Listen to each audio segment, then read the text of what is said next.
안녕하십니까.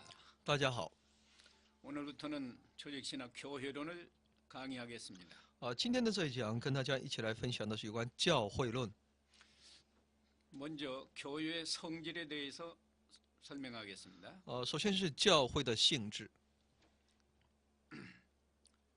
성경에 나타난 교회라는 말의 용어에 대해서 살펴보겠습니다. 那么首先我们再看一下有关圣经当中所出现的有关教会的这一用语。 구약의 용어로는 총회라는 말이 있습니다. 那么旧约的这种用语当中呢，有一个其意思呢，有叫总会。 이스라엘은 구약 교회라고 말할 수 있는데 이스라엘을 여호와의 총회라고 했습니다. 我们可以把以色列可以称之为旧约的教会啊。那么说以这个由以色列由其自己的总会。 총회는 히브리어로 카할이라는 말입니다. 总会的希伯来语呢叫卡哈尔。 카할은 하나님께서 불러내신 회중 혹은 집회, 무리라는 뜻입니다.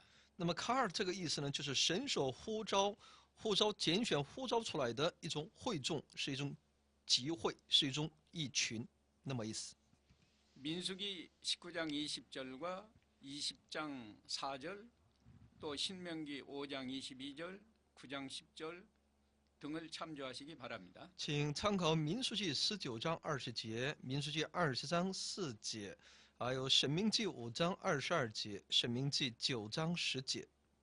신약의 용어로는 교회라는 말이 에클레시아라는 말이 있습니다. 那么在新约里的用语呢，那就叫教会啊，也叫 ecclesia。 에클레시아도 이건 헬라어인데 하나님께서 불러내셨다 이런 뜻입니다. 那么 ecclesia 呢是希腊语，其意思呢就是神呼召了。 하나님께서 불러내신 회중, 회합을 의미합니다. 那么上帝所呼召而出的那会众，所指的是这些。 사도행전 19장 32절이나 39절을 참조하시기 바랍니다. 请参考《使徒行传》19章32节、39节。 교회는 예배를 위하여 일정한 지역에 있는 신자들의 단체를 의미합니다. 教会呢所象征的所表现的就是为了礼拜在一定的场地地域所聚集的那些信徒。 이러한 교회를 지교회라고 말합니다. 把这些教会呢称之为支教会。 사도행전 5장 11절, 고린도전서 11장 18절 등을 참조하시기 바랍니다. 请参考《使徒行传》5章11节、哥林多前书11章18节。 또 교회는 어떤 개인의 가정에서 모인 가정교회를 가리키기도 합니다. 教会呢同样指聚集在个人家庭当中的一些家庭教会。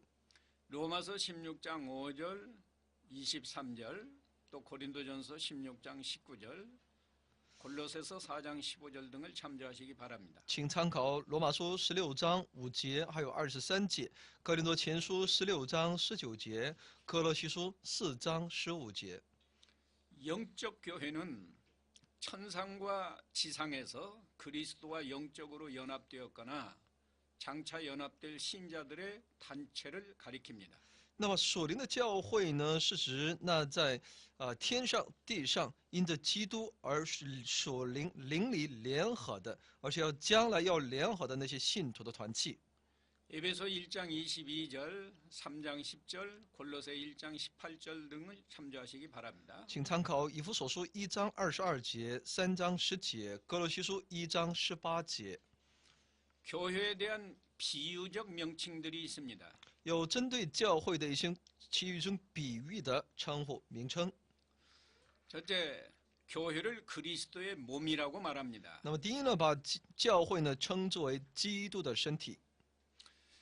모든 성도가 한 마음 한 뜻이 되어서 그리스도에게 순종하는 것을 상징합니다. 象征的是所有的信徒一心一意来去顺从基督。 고린도전서 12장 27절과 에베소 1장 23절을 참조하시기 바랍니다. 请参考《哥林多前书》12章27节和《以弗所书》1章23节。 또 두 번째로 교회를 성령의 전이라고도 말합니다. 第二呢，也就把教会呢称作为圣灵的殿。 교회 안에 성령이 내주하셔서 모든 성도가 성령의 인도를 받아서 하나님의 뜻을 이루는 것을 상징합니다. 那么圣灵呢内住在其教会的里面，与所有的，也就是呢所有的信徒呢都得到那圣灵的带领，来成就神的旨意。 고린도전서 3장 16절, 베드로전서 2장 5절을 참조하세요. 请参考《哥林多前书》3章16节，《彼得前书》2章5节。 세 번째로는 교회를 하늘의 예루살렘이라고도 말합니다. 第三呢，把教会也把它称作为天上的耶路撒冷。 영으로 하나님을 예배하며 하나님과 친교하는 것을 상징합니다. 象征的是灵里敬拜作为神，与神有个亲密的交通。 갈라디아 4장 26절, 계시록 21장 2절, 9절 등을 참조하시기 바랍니다. 请参考加拉太书4章26节，启示录21章2节9节。 네 번째로는 교회를 하나님의 집이라고도 말합니다. 第四呢，把教会呢称作为神家。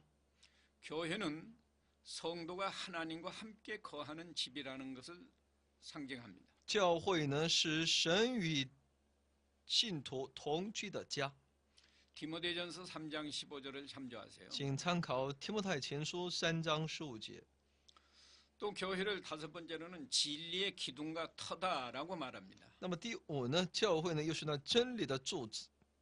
교회가 진리 위에 세워지고 진리를 이루어가는 것을 상징합니다. 教会呢要建造在其真理之上，来去成就其真理。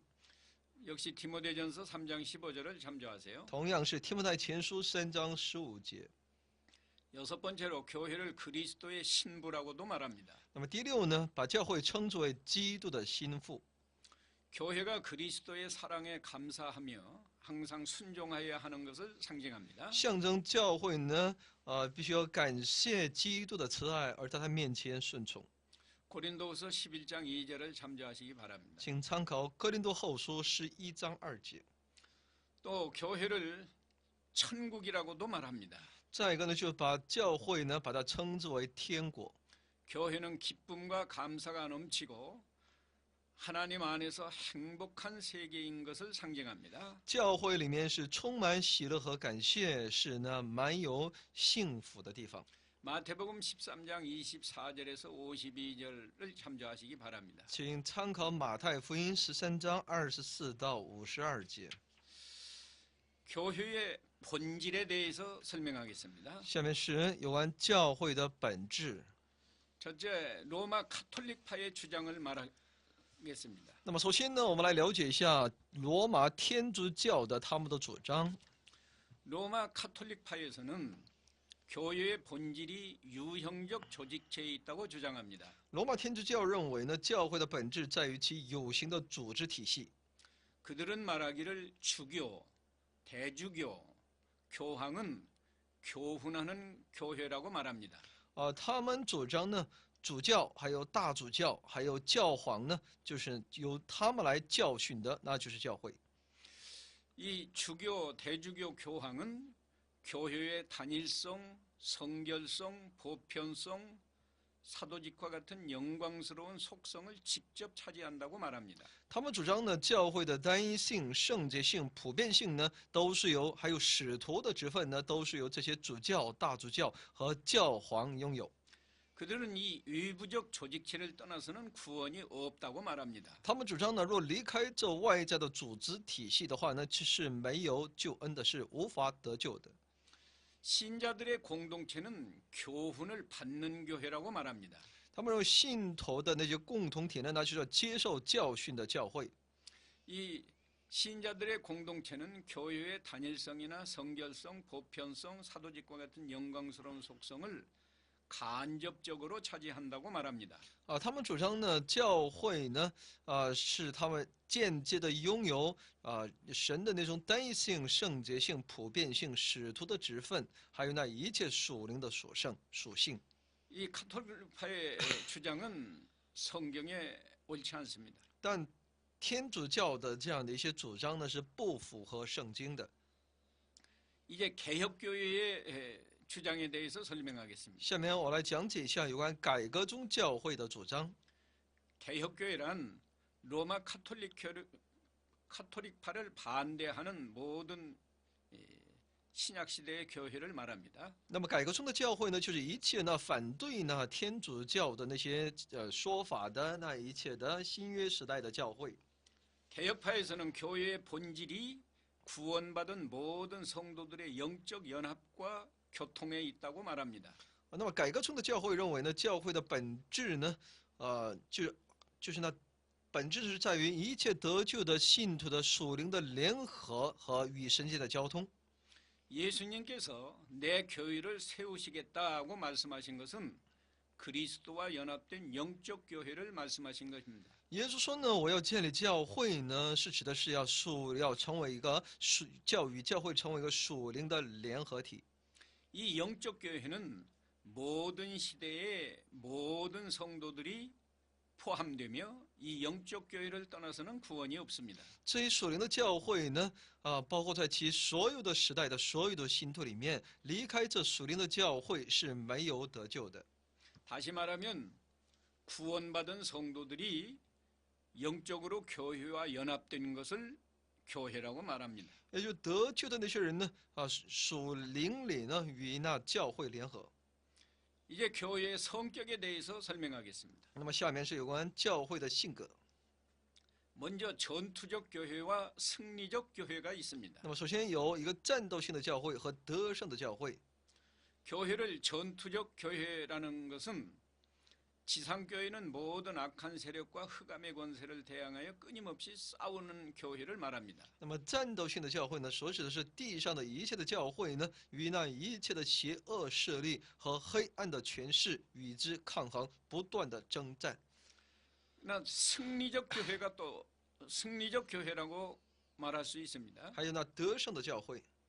승리적 교회란 천상 교회는 전쟁이 없고 완전한 승리의 노래를 부르며 하나님께 영광을 돌리기 때문입니다. 天上的教会呢是没有战争的，是完全得胜的，是唱着那凯歌归荣耀与神的。 두 번째로 유형 교회와 무형 교회라고 설명할 수 那 있습니다. 么第二个类型有有形教会和无形教会。 유형 교회라고 말하면 지상 교회는 형식과 조직에 있어서 유형적이기 때문입니다. 那么有形教会呢，说其形式和组织系统呢是有形的。 신자들의 신앙 고백과 행위 그리고 말씀과 성례에 있어서 유형적입니다. 信徒的信仰告白，还有其行为，还有其话语，还有圣礼，在这方面呢都是那有形的。 또 정치와 외형적 조직에 있어서도 유형적입니다. 而且呢，他们也有外在的组织系统，还有其内在的一些制度。 그러나 교회를 또 무형교회라고 말하는 것은 지상교회일지라도 구원받은 성도들이 그리스도와 연합된 영적인 면은 무형적이기 때문입니다. 但又把它称之为无形教会呢，那是在属灵这方面是无形的是无形的。耶稣基督借着耶稣基督而得救的那些信徒呢，是要灵里呢与这位耶稣基督联合的，所以呢它是无形教会。 고린도전서 12장 13절과 베드로전서 1장 3절을 참조하세요. 请参考哥林多前书12章13节和彼得前书1章3节。 세 번째로는 교회를 유기체로서의 교회와 조직체로서의 교회라고 설명할 수 있습니다. 第三呢，又可以把这个教会呢称之为有机体的教会和组织体的教会。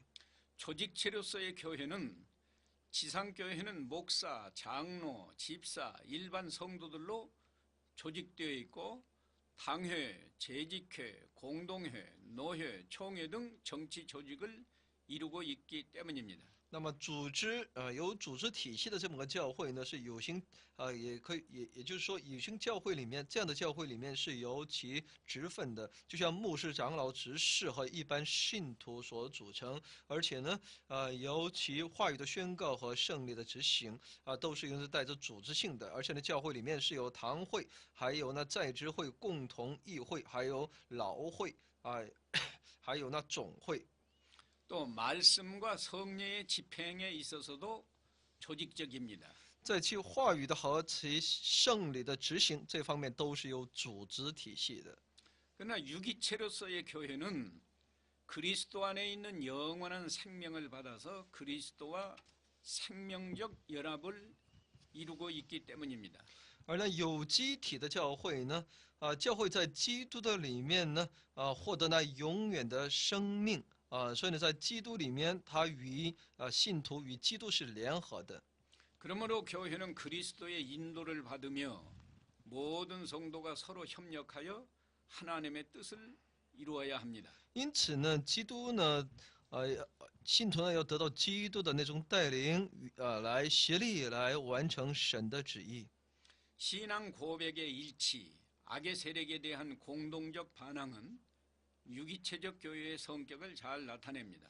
那么信仰告白的一致，还有针对邪恶势力的共同的一种抵抗呢，充分的说明其有机的教会的一些性格。 네 번째로는 교회의 성격을 지방 교회와 우주적 교회로 분리할 수 있습니다. 那么第四呢，可以教会呢分为地方教会和宇宙性的教会。 지방 교회라고 말하는 것은 어떤 지방 안에서 신앙을 고백한 신자들의 단체로 이루어진 유형 교회를 말합니다. 那么地方教会所指的是在某一地方呢，以同样的信仰告白而形成的信徒的团契，成为有形教会。 예를 들면 예루살렘 교회, 안디옥 교회, 에베소 교회와 같은 교회를 말합니다. 举例子来说呢，就像那耶路撒冷教会、安提阿教会、以弗所教会。 그러나 우주적 교회라고 또 말할 수 있습니다. 当然，我们可以把这个教会呢，也同样称之为宇宙性的教会。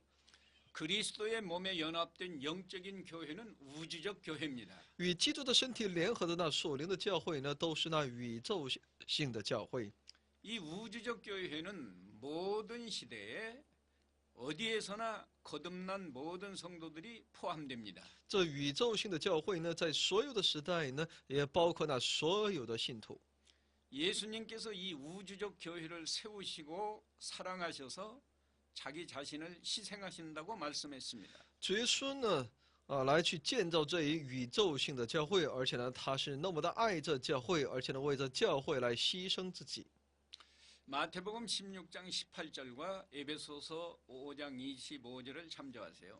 请参考马太福音16章18节和以弗所书5章26节。 예수님은 이 우주적 교회를 정결케 하시며 머리가 되십니다. 那我们的主耶稣呢，他会洁净这一教会，而且呢，成为这一教会的元首。 예수님께서 이 우주적 교회를 말씀하실 때에는 교회라는 단어를 단수로 표현하셨습니다. 主耶稣在指明这一宇宙性的教会的时候呢，把这教会呢，表现的时候是以单数的形式表现的。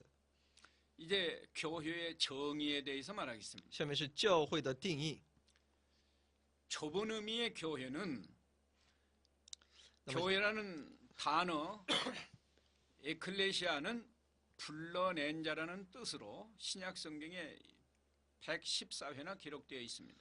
那么教会的定义，从其狭义当中，我们可以了解教会这一词汇，也就是 ecclesia 是说被呼召这样的一个词汇呢，在新约圣经当中出现114次。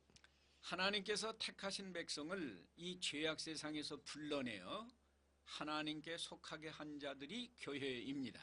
那么说，神拣选其百姓从这罪恶的世界当中，把他们呼召出来，成为属神的人，那就是这一群人就成为了那教会。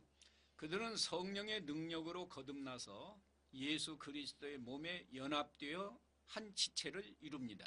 他们以圣灵的能力而重生，成为那耶稣基督的身体。 교회는 중생한 성도들이 그리스도와 생명으로 연합되어 영적인 유기체가 되었습니다. 那么教会呢，就是那一群重生的信徒呢，在圣灵里面与基督联合，成为那属灵的有机体。 그러므로 교회는 그리스도의 인도를 받아서 거룩한 생활을 함으로 하나님께 영광을 돌려야 합니다. 因此呢，教会呢必须要得到基督的带领，离弃那一切的罪，去过着一个圣洁的生活，来荣耀我们的神。 그러나 넓은 의미의 교회에 대해서 설명합니다. 下面是从广义上去了解其定义。 넓은 의미로는 신앙을 고백한 자들과 그들의 자녀가 교회라고 말할 수 있습니다. 广义上呢，就是一切呢告白其信仰的人和其子女呢，可以都称作为教会。 이제 교회의 설립에 대해서 설명하겠습니다. 下面是有关教会的建立。 교회는 사람이 세우는 것이 아닙니다. 教会不是由人来建立的， 신약 교회는 오순절에 성령께서 강림하심으로 세워졌습니다. 新约教会呢是在五旬节借着圣灵的降临而被建立的。 고린도전서 12장 13절을 잘 참조하세요. 请参考哥林多前书12章13节。 교회는 그리스도의 몸입니다.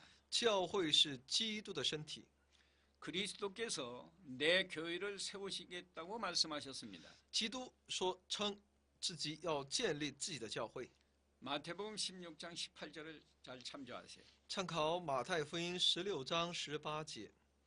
유대인과 이방인, 종과 자유자가 성령 세례에 의해서 그리스도의 몸에 가입한다고 말씀하셨습니다. 犹太人和外邦人，还有仆人和自由的人、自由人，借着那圣灵的洗呢，一同进入到基督的身体里面。 그러므로 오순절 성령 강림으로 신약 교회가 시작되었습니다. 因此呢，是借着五旬节圣灵的降临，新约教会开始了。 성령을 기다리던 약 120명의 제자들이 오순절에 성령을 받음으로 예루살렘 교회가 설립되었습니다. 那等候圣灵的约120名门徒呢，在五旬节受圣灵，已在耶路撒冷建立了教会。 사도행전 1장 12절로 15절을 참조하세요. 请参考《使徒行传》1章12到15节。 베드로의 전도로 교인의 수가 3,000명이나 더하였으나 이것도 그리스도께서 하신 것이라고 말씀했습니다. 借着彼得的传道呢，使信徒呢增添了3000人啊，但这也是基督所做的。 사도행전 2장 41절, 47절을 참조하세요. 请参考《使徒行传》2章41节和47节。 예루살렘 교회의 특징을 설명하겠습니다. 下面是耶路撒冷教会的特点。 예루살렘 교회는 진리의 가르침을 받았습니다. 那么，耶路撒冷教会呢，它获得了真理的教导。 사도행전 2장 42절을 참조하세요. 请参考《使徒行传》2章42节。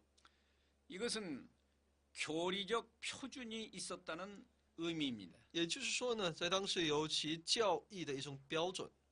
또 예루살렘 교회 성도들이 사랑 안에서 서로 교제했습니다. 而且呢，耶路撒冷的教会的那些信徒呢，在爱心当中彼此交通。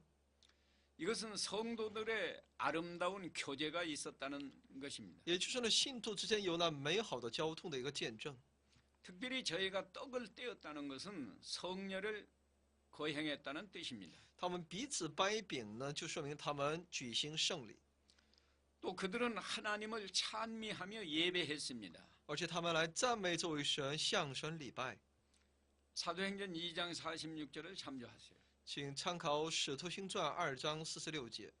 그러므로 교회는 교리적 표준이 있어야 되고 성도들이 서로 아름다운 교제를 해야 되고 하나님을 찬미하며 예배하는 것이 중요합니다. 所以呢，教会呢应该有其标准的一种圣礼，而且呢必须有基督徒之间的美好的交通，而且呢要去赞美我们的神。 교회의 상징적인 의미를 살펴보겠습니다. 那下面看一下我们教会的象征性的意义。 먼저 교회는 하나님의 집이라고 말합니다. 首先是教会是神的家， 교회는 하나님이 거하시는 집이며 교회의 주인은 하나님이십니다. 那么教会是神所居住的一个家教会是神家。 그리스도는 하나님의 집에 모퉁이 돌이 되셨습니다. 基督成为神家的房角石。 마태복음 16장 18절과 베드로전서 2장 6절로 7절을 참조하세요. 请参考马太福音16章18节和彼得前书2章6到7节。 하나님께서 그 건물 안에 거하십니다. 神的居住在其建筑物的里面， 성도들은 이 건물 안에서 제사장 직무를 수행합니다. 信徒呢就在这样的一个场地里面去履行祭祀的责任。 베드로전서 2장 9절과 계시록 1장 6절을 참조하세요. 彼得前书2章9节和启示录1章6节。 교회의 중요한 사명은 하나님께 예배하며 하나님의 말씀을 받아 순종함으로 하나님께 영광을 돌리는 것입니다. 教会非常重要的使命呢，就是来去向这位神礼拜，把一切的荣耀呢归给我们的上帝。 두 번째로 교회는 그리스도의 몸으로 상징했습니다. 那么第二呢，教会呢以基督的身体象征具有这样的象征。 교회의 머리는 그리스도이십니다. 教会的元首呢是基督， 성도들은 그 몸의 지체입니다. 信徒呢就是那其肢体。 고린도전서 12장 12절로 27절을 참조하세요. 请参考哥林多前书12章12到27节。 그러므로 교회는 항상 그리스도와 연합하여 동행하며 그리스도의 인도를 받아서 거룩한 생활을 하여야 합니다. 因此，教会呢，应当时常与这位基督同行，要得到这位基督的带领，要过一个圣洁的生活。 교회는 이스라엘과 이방인이 연합하여 그리스도의 한 몸을 이룬다고 말합니다. 教会呢，是以色列与外邦人联合成为一体。 에베소 2장 14절, 4장 4절 등을 참조하세요. 请参考以弗所书2章14节和以弗所书4章4节。 그러므로 교회는 빈부 귀천이나 민족을 초월하여 모든 성도가 하나로 되어서 서로 사랑해야 합니다. 因此，教会呢，应该丢弃那一切的贫富贵贱，还有民主的优越，都要成为彼此相爱的对象。 몸의 지체가 각기 다른 기능을 하는 것처럼 성도들에게 각기 다른 은사를 주셨습니다. 就像身体的各个肢体呢都有各自的功效，那么基督呢，在基督的身体里面，我们各样的肢体呢都有各样来自于神的恩赐。 그러므로 모든 성도는 각자에게 주어진 은사를 활용해서 자기 책임을 다하고 서로 협력해서 하나님의 뜻을 온전히 이루어야 합니다. 因此，信徒呢要尽到各自从神那里所获得的这种恩赐活用这些恩赐来尽一切自己的责任。 로마서 12장 4절에서 8절, 고린도전서 12장 12절로 27절을 잘 참조하시기 바랍니다. 请参考罗马书12章4到8节，哥林多前书12章12到27节。 또 교회는 그리스도의 신부라고 상징했습니다. 那么教会的象征又把它称作为基督的心腹。 신부가 신랑에 대하여 행할 가장 큰 의무는 순결을 유지하는 것입니다. 心腹向那新郎所应当赋予的最大的义务呢，那就是要保持纯洁。 그러므로 성도는 항상 죄를 떠나서 깨끗하고 거룩한 생활을 하여 그리스도를 기쁘시게 해야 합니다. 因此呢，信徒呢应该常常要离开那一切的罪，要洁净自己，要过一个圣洁的生活。 계시록 19장 7절을 잘 참조하세요. 请参考启示录19章7节。 그리스도께서 교회를 위하여 십자가에 달려 속죄양이 되시고 죄를 사하여 주시고 그분의 신부로 택하여 주신 크고 놀라운 사랑을 깨달아서 죽기까지 주님을 사랑하며 순종해야 합니다. 那么教会呢，应该去认识到这位基督死在十字架上，使我们能够罪得以赦免。因着这位基督的缘故呢，被拣选成为基督的心腹。我们应当去明白这一基督的慈爱，至死来顺从我们的主。 에베소 5장 22절로 23절을 참조하세요. 请参考以弗所书5章22到23节。 네 번째로는 교회를 포도나무로 상징했습니다. 第四呢，把教会比喻成葡萄树， 그리스도는 포도나무이고 교회는 그 가지라고 말합니다. 称基督为葡萄树，教会是其枝子。 요한복음 15장 1절로 5절을 참조하세요. 请参考约翰福音15章1到5节。 그러므로 교회는 그리스도 안에서 하나님을 기쁘시게 하는 믿음의 열매를 잘 맺어야 합니다. 因此，教会呢，在基督里面应该去结出神所喜悦的果子来。 믿음의 열매란 에베소서 5장 9절에는 빛의 열매, 갈라디아 5장 22절로 23절에서는 성령의 열매라고 말했습니다. 那么这个其果子呢，那就是指的是以弗所书5章9节，然后加拉太书当中也告诉我们，这是信心的果子。 이제 교회의 기초가 무엇인가에 대해서 설명하겠습니다. 下面我们一起来讲解一下有关教会的基础应该是什么。 로마 카톨릭파의 견해를 말하겠습니다. 那么首先讲罗马天主教的他们的观点。 로마 카톨릭 교회에서는 사도 베드로가 교회의 기초라고 주장합니다. 那么罗马天主教呢，他们认为使徒彼得呢就是那教会的根基。 그들은 마태복음 16장 18절에서 예수님이 말씀하신 거, 또 내가 네게 이르노니 너는 베드로라, 내가 이 반석 위에 내 교회를 세우리니 음부의 권세가 이기지 못하리라고 기록된 말씀이 있습니다. 那他们所依据的是马太福音16章18节有关主耶稣所讲的，我说我要称你为彼得，我要把这教会呢建造在这磐石之上啊，这样的一些内容呢，我们可以在18节里面可以看到。 여기에 기록된 반석이 베드로라고 그들은 주장합니다. 他们主张呢，这一磐石呢就是指的是彼得， 그러나 카톨릭파의 주장은 잘못되었습니다. 但天主教的这样的主张是错误的。 이 반석이 만일 베드로를 가리킨다면 남성 명사인 페트로스로 기록되어야 합니다. 如果这一磐石是指的是彼得的话呢，它应该这个词汇呢应该带有男性名词，叫 Petros。 그런데 성경 원문에는 여성 명사인 페트라로 기록되어 있습니다. 但在其圣经的原文当中，这个词汇呢是以女性名词 Petra 来记录的。 그러므로 이 반석이 베드로라고 주장하는 것은 옳지 않습니다. 因此呢，把这个彼得呢，把它称作为这个就认为彼得就是那磐石，这是不对的。 이 반석은 예수 그리스도를 상징한 겁니다. 这一磐石呢，其实呢是象征的是耶稣基督。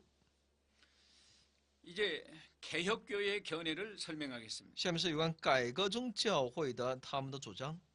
개혁교회에서는 교회의 기초가 예수 그리스도라고 말합니다. 改革宗教会认为，教会的基础呢，根基呢，就是那耶稣基督。 신약 성경에서 말하는 페트라는 단순히 반석 자체를 지칭하거나 예수 그리스도를 비유하였기 때문입니다. 因为新约圣经里面的原文Petra 呢，Petra 呢，它指的是单纯的磐石本身，或者是耶稣基督。 마태복음 16장 18절과 로마서 9장 33절, 고린도전서 10장 4절, 베드로전서 2장 8절 등을 꼭 참조하시기 바랍니다. 希望大家能够参考马太福音16章18节、罗马书9章33节、哥林多前书10章4节、彼得前书2章8节。 특별히 예수 그리스도를 모퉁이 돌이라고 말씀했습니다. 特别是把耶稣基督称之为房角石。 베드로전서 2장 7절, 에베소 2장 20절 참조하세요. 请参考彼得前书2章7节、以弗所书2章20节。 그뿐 아니라 사도 바울은 교회를 예수 그리스도의 터 위에 세운다고 말했습니다. 而且呢，不仅如此呢，使徒保罗说呢，要把教会建造在耶稣基督的根基上。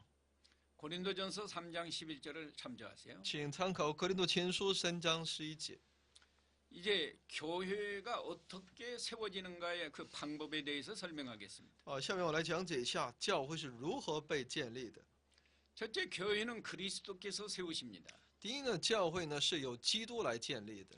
마태복음 16장 18절에서 그리스도께서 친히 내 교회를 세우시겠다고 말씀했습니다. 马太福音16章18节告诉我们，基督要亲自要建立自己的教会， 성령으로 세례를 주시는 분이 예수 그리스도이십니다. 用圣灵来施洗的那位就是那耶稣基督。 마태복음 3장 11절, 마가복음 1장 8절을 참조하세요. 请参考马太福音3章11节，马可福音1章8节。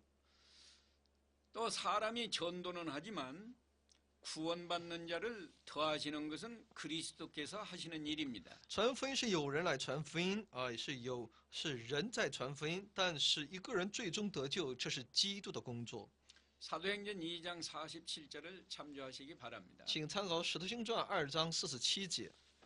두 번째로 교회는 하나님의 자녀로 태어난 자들의 단체입니다. 那么第二，教会是那重生得救成为神子女的他们的一个团契， 교회를 장자들의 총회라고 부릅니다. 把教会称作为长子们的总会。 히브리서 12장 23절을 참조하세요. 请参考希伯来书12章23节。 그러므로 교회는 사람들에 의해서 조직되어진 것이 아닙니다. 因此呢，教会呢不是被人所组织起来的， 하나님에게서 출생되어진 것입니다. 是从神那里而生的人。 다시 말하면 교회는 복음을 믿어서 중생한 하나님의 자녀들로 이루어집니다. 也就是说呢，教会呢是借着那一群相信福音而重生的，也就是借着神的子女而组成的。 세 번째로 교회는 그리스도의 몸에 연합된 자들입니다.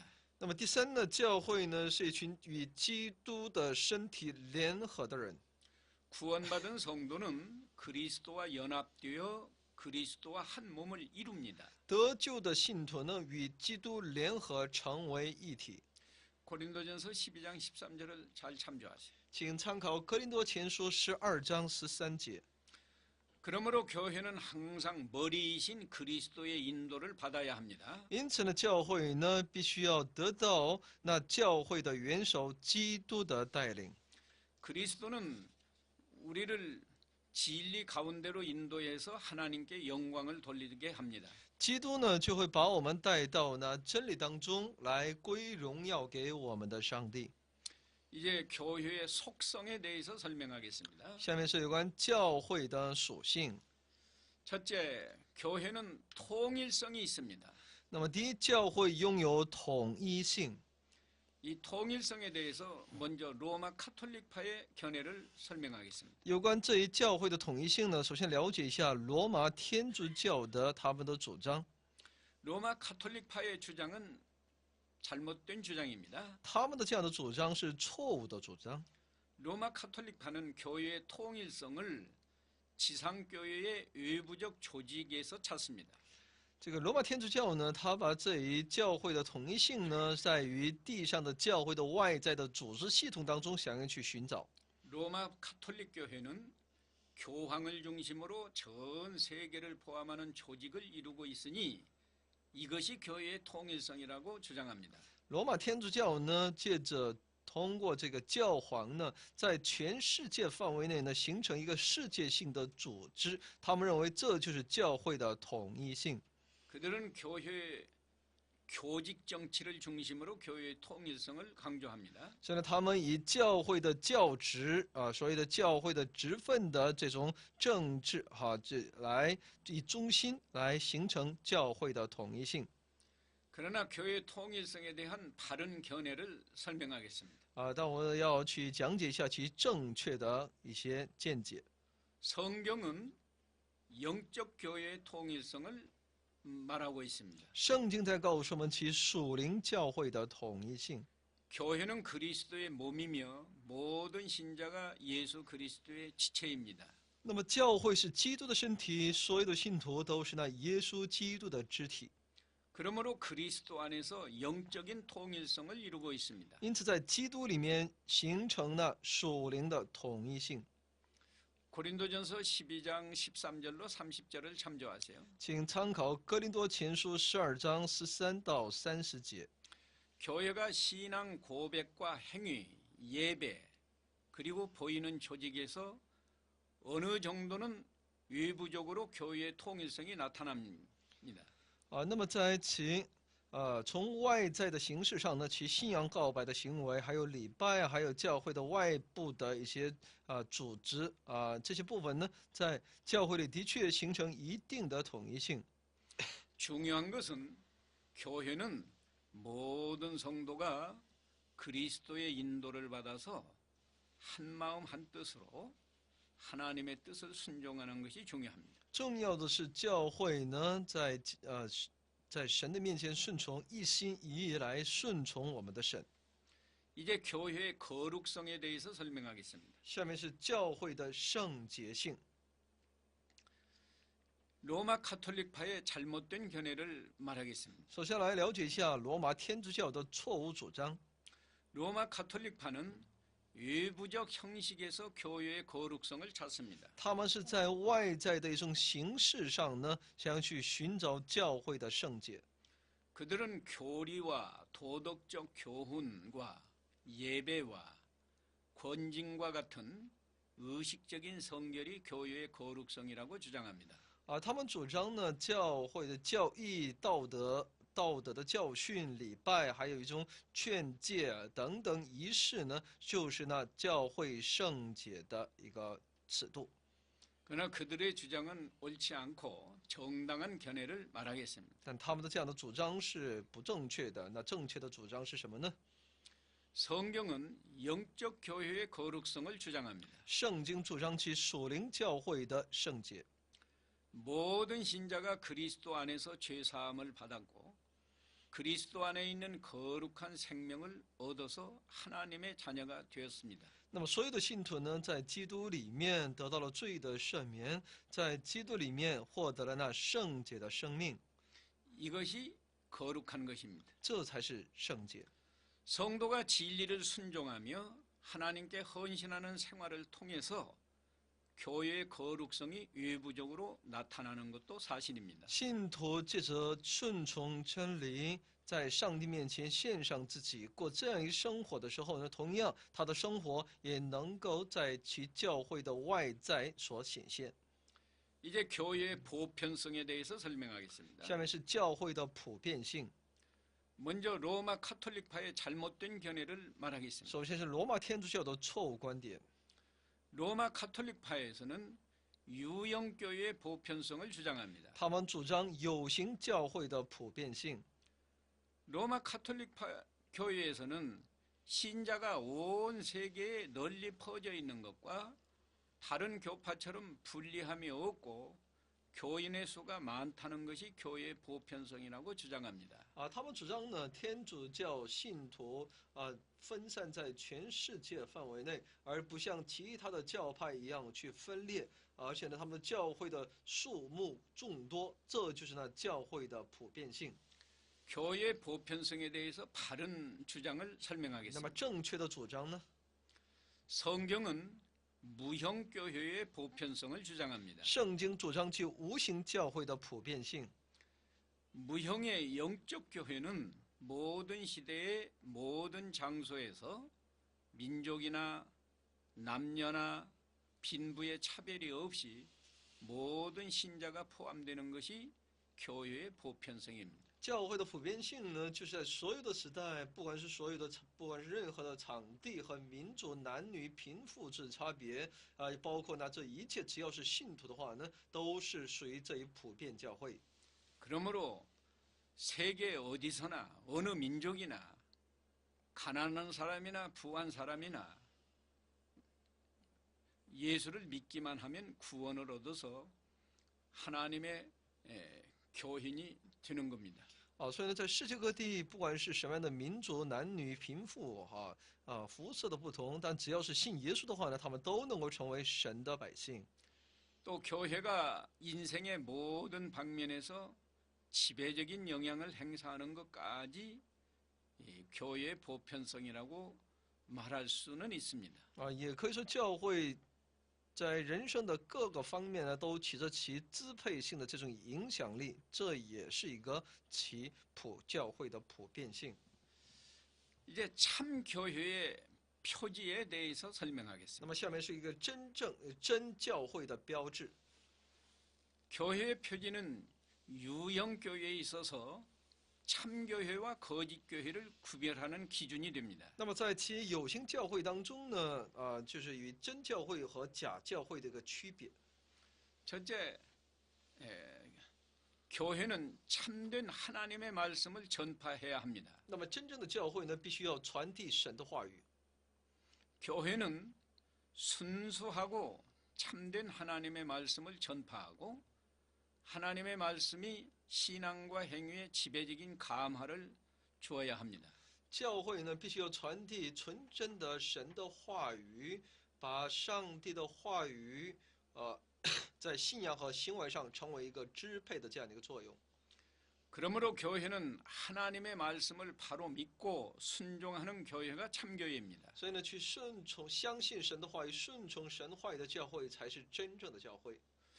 오늘날 교회라는 이름으로 모여서 하나님의 말씀을 바로 믿지 않고 순종하지 않는 것은 참 안타까운 일입니다. 虽然如果有，那虽然是奉主的名聚集，但如果不顺从其话语和上帝的旨意的话呢，这真是令人感到痛心的。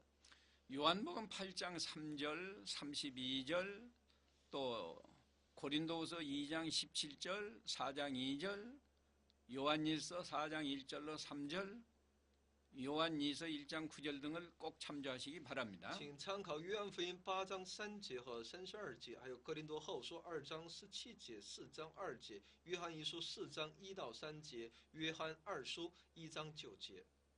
또 교회는 성례를 집행해야 합니다. 教会呢也必须去执行这个圣礼。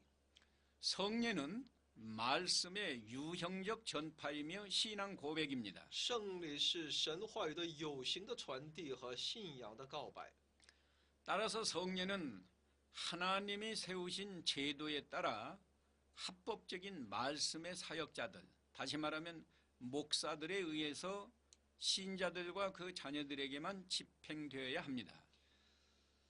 那么神的话语呢，是借着神所制定的一种制度借着呢信徒还有那些信徒的子女们在那里执行。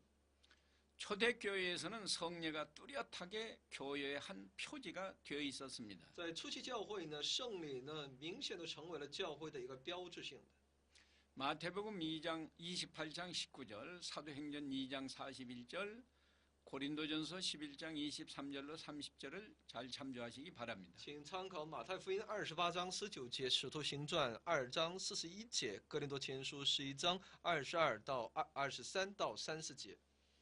세 번째로 교회에서는 권징을 실시해야 합니다. 那么第三呢，教会必须有一种劝勉和惩戒。 교회의 권징은 교리를 순수하게 유지하며 성례를 거룩하게 보수하기 위하여 꼭 필요한 것입니다. 教会的劝勉和惩戒呢，是必须的，为了使教义变得保持的纯洁。 교회가 권징을 등한히 하면 진리의 빛을 상실하게 되고 거룩한 성례를 남용하게 됩니다. 如果在这方面如果疏忽的话，那教会就会丧失其真理的光，是会丧失其圣洁的。 하나님의 말씀이 교회 안에서 권징을 강조하고 있습니다. 所以呢，神的话语呢，强调在教会里面的这种劝勉和惩戒。 마태복음 18장 15절로 18절, 고린도전서 5장 1절로 5절, 13절 특히 참조하시기 바랍니다. 请参考马太福音18章15到18节，哥林多前书5章1到5节，还有13节。 감사합니다. 오늘 여기까지 조직신학 강의를 마치겠습니다. 谢谢大家，今天的课程呢就到此。